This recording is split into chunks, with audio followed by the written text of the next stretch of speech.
అయితే నిన్న ఒక స్టోరీ చెప్పిన స్టోరీ రియల్ జరిగింది.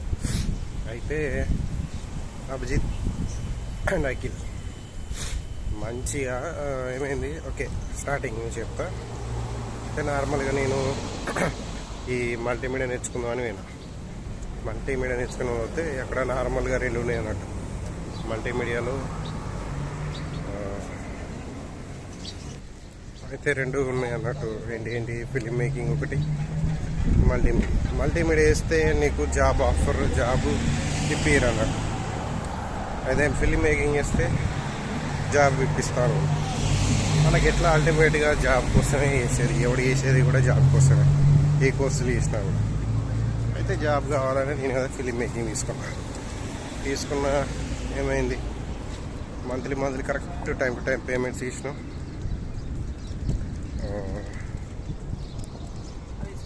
వన్ మంత్ ఫోటోషాప్, ఇలిస్ట్రేటర్ అవే నేర్పించారు. 2 months దాకా అయిపోయింది. ఒక్కొక్క 1 month కన్నా ఎక్కువ అయిపోయింది. 3 months అట్లా మొత్తం ఇక్కడ దాకా నేర్చుకున్నాం. అంటే ప్రీమియర్ స్టార్ట్ అయ్యేటప్పుడు నేను కూడా పరిచయం అయింది అభిజిత్ అని. వాడు పెద్ద ఫ్రాడ్ ఆడు. అయితే నాకు తెలిసి వీనికి ఐడియా ఉంటుంది. అయితే వానికి ఎట్లా పరిచయం అంటే ఎట్లయినా అయిందో తెలియదు, కానీ ఇక వాడు పరిచయం అయినప్పటి నుంచి వీడు కొంచెం ఇర్రెగ్యులర్గా రాకపోవడం ఇన్స్టిట్యూట్కి. దానివల్ల ఏం చేసిండు, ఇంకొని తీసుకొచ్చి పెట్టిండు వాని దగ్గర ఇంకొని తీసుకొచ్చి పెట్టిండు. వాడు మళ్ళీ వానికి కొంచెం వచ్చు, వాడు చెప్పిందే మళ్ళీ అవే చెప్పిండు. అరే ఏంది రావు చెప్తున్నావు అంటే, లేదు వాడు వచ్చేదాకా ఇవే చెప్తాం, వచ్చినాక వేరే చెప్తాడు. వాడు నేర్చుకున్నాం అట్లనే, ఇది కింద మీద నేర్చుకుంటున్నాం.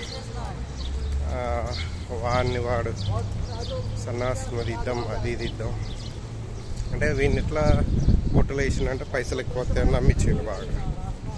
ఎట్లా అంటే 5,000కు 10,000 ఇప్పించుడు, 10,000కి 20,000 ఇప్పించుడు, ఇట్లా మల్టిపుల్ టైమ్స్ ఇప్పించుడు. అట్లా చేసేసరికి ఈ కకృతి ఆడు పైసలు కూడా తక్కువ పెడితే ఎక్కువ వస్తున్నాయి కదా.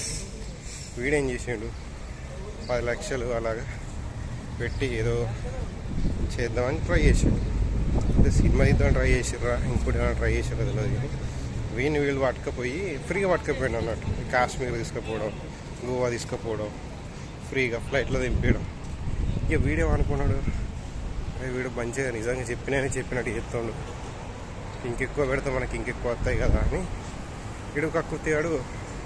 ఇక వాడు ఎన్ని అడుగుతా నువ్వు ఇచ్చిండు అన్నట్టు. ఇచ్చిండు అన్నారు.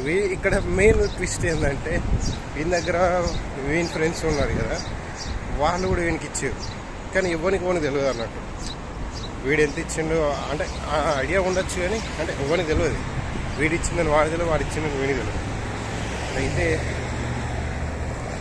ఓకే తెలిసినా కూడా మహా అయితే 1,00,000 రూపాయలు ఇచ్చిండు అన్నట్టు ఐడియా అనుకుంటాం కదా. ఇచ్చిండు కావచ్చు 50 లక్షలు, 50,000 1,00,000 రూపాయలు ఇచ్చింది అట్లా అనుకుంటారు కదా. అట్లా అనుకున్నారు. వాడు మంచిగా చూసిండు, ఎత్తుకపోయి ఎంత అయిపోయి పెట్టాడు. లాస్ ఫోన్లు స్విచ్ ఆఫ్, మనిషిగా అనిపిస్తలేడు. వీళ్ళు ఏం చేసారు, ఏమైంది తర్వాత వేరే పప్పులో అయిన తర్వాత తెలిసింది. దీనికోసం మళ్ళా సిగ్గు లేకుండా పోలీస్ స్టేషన్లోకి పోయి మమ్మల్ని ఎరిపప్పులు ఏం చేసిండాడు అని చెప్తున్నారు. అయితే ఓకే, ఇక్కడ జరిగింది ఏంటంటే, వీడు ఒక్కడే ఇక్కడ తెలియని విషయం ఏంటంటే, వీడు అట్లా ఉంటాడని వీళ్ళకి తెలుసాడు. ఇది ట్విస్ట్. ఇది మళ్ళీ రేపు వస్తుంది.